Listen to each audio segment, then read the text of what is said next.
Dans la présente capsule, nous allons vous présenter un de nos projets de l'art numérique. Je me nomme Marc Grenier, je suis un enseignant en affectation spéciale au niveau de l'intégration des technologies à l'École secondaire catholique Franco-Cité.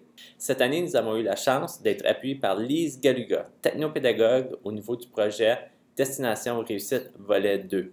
En s'appuyant sur la matrice d'intégration des technologies disponible au site web de DR2, on peut observer que le présent projet cible l'attribut J, être actif dans son apprentissage. Et, selon l'échelle de progression, il se situe au niveau de la modification, donc au niveau 3. Le présent projet, c'est quoi exactement?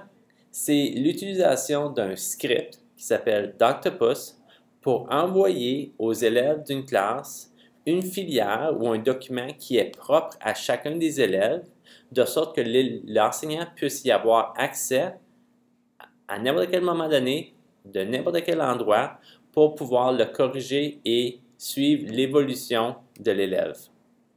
Donc, sur le présent écran, on peut voir la liste des élèves, leur nom, leur prénom et leur courriel. Les trois données très importantes pour mettre en place le script.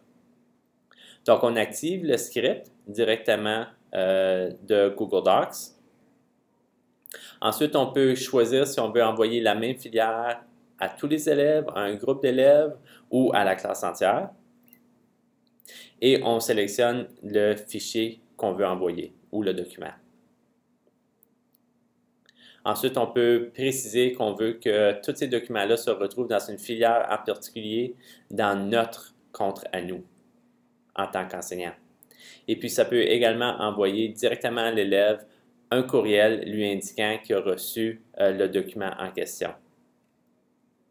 Et puis finalement, qu'est-ce que ça fait? C'est que ça va créer dans un chiffrier une liste, la liste de classe, et un lien à chacune de ces filières-là qui est propre à chacun des élèves.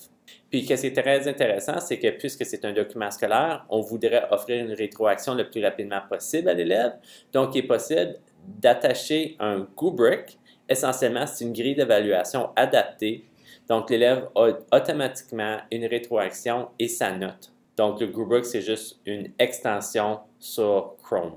Donc, on peut voir que c'est une grille d'évaluation adaptée. On peut donner à ce moment-là une note de 1, 2 ou 3 ou 4 selon la qualité du travail. Et puis, l'élève reçoit le corrigé et la grille d'évaluation adaptée directement dans son Drive. Et puis, on peut également ajouter des commentaires par écrit, de sorte qu'on peut expliciter et donner plus d'informations et plus de rétroaction à l'élève. Comme ça, l'évaluation vient aider son apprentissage. Donc, pour l'enseignant, c'est très facile parce qu'il peut être à la maison ou il peut être au travail. Pas besoin de gaspiller du papier. Il peut corriger directement à l'aide d'un ordinateur portable, d'un ordinateur régulier ou même de son téléphone, si bon lui semble. Selon la matrice d'intégration des technologies, le présent projet qui cible l'attribut « être actif dans son apprentissage » se situe au niveau 3, au niveau de la modification.